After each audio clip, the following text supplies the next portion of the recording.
Last time I'm gonna see this thing, man.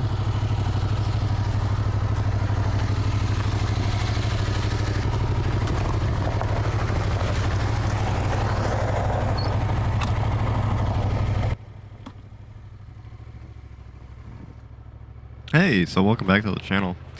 So I've been dead. No, I'm just kidding. But I just didn't have anything to post about for the longest while.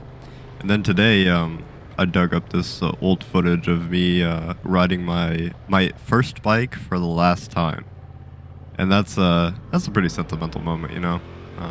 I used to have this 2016, I want to say, Yamaha FZ-07. It was a really good bike, I gotta say. Like, grand total, I mean, this is just a quick down and dirty bike review of this thing because I had it from 2019 to 2023.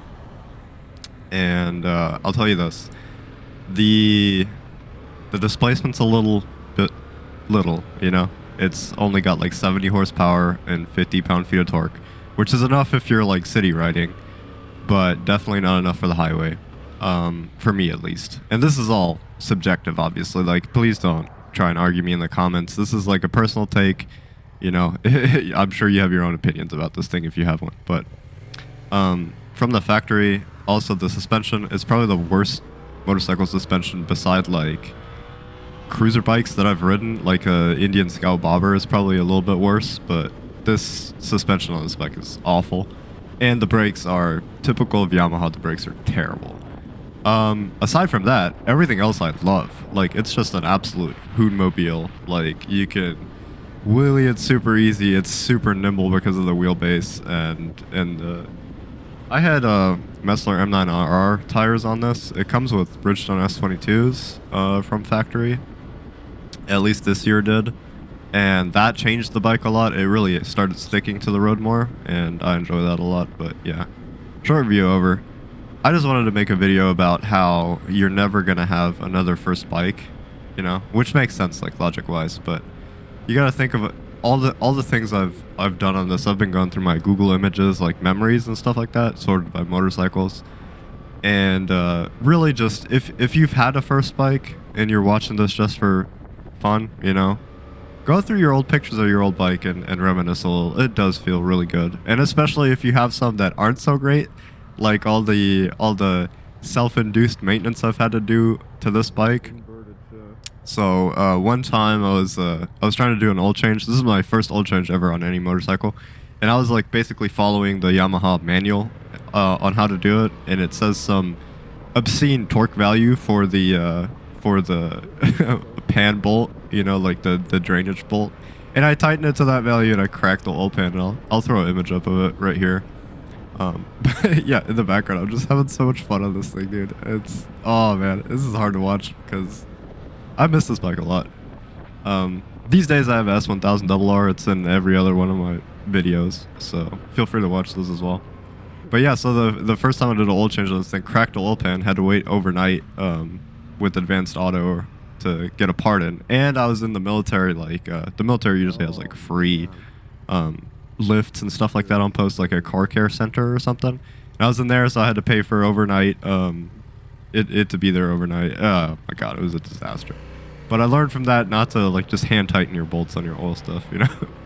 And then the second one I'll show you guys is I was in an advanced leader course in the Army, and it's really strict. So so you have to be there on time, otherwise you get booted out. And this is just like the most me thing. This is how much I loved riding motorcycles as compared to cars, because this place was in the same military post that I lived on, but just like literally 3 miles away, and I just wanted to take my bike there so bad. Over lunch, my battery had died for some reason. I think it's because I left the lights on or something one time.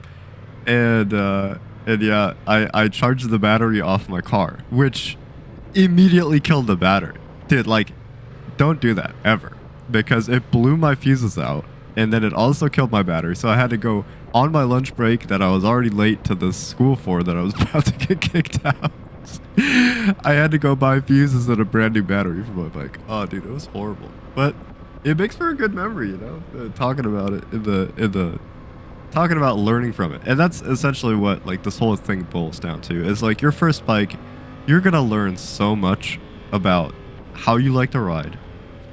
Oh yeah, that's another thing. I took the advanced sport bike course on this bike as well, and that taught me that, you know, I'd probably like a sport bike in the future, which lo and behold I got one. So right after this one. But it's definitely gonna teach you how to ride your bike. It's gonna teach you how, you know, paying for your bike kind of impacts your life. If you have a smaller displacement bike and one that's just paid off cash, I mean, you're obviously gonna have an easier time. As was with this, I just long story short, I took the MSF course because I never could get time off work in the military, and in the military it counts as safety training because obviously you can't operate this vehicle to commute with without it. So I got 2 days off work and I crashed at the MSF course because I overestimated my abilities. So I got another 2 days off work. So I got 4 days off work, and then basically the whole week into like a Labor Day weekend. It was awesome. That's how I got into riding bikes, and then I was just completely hooked, and I was like, shit, I need to buy a bike now, you know. So I went and looked everywhere, and what I really wanted was the FZ-09, but it was just out of my price range at the time. So I went and bought one of these for like, I think it was like $4,500 from some guy in Florida who did not want to ride anymore. Long story short, if you're thinking about motorcycles, get into it. If you're thinking about getting a certain bike, get the bike you want initially, because although it's going to be your first bike, you're going to make some of the best memories on it.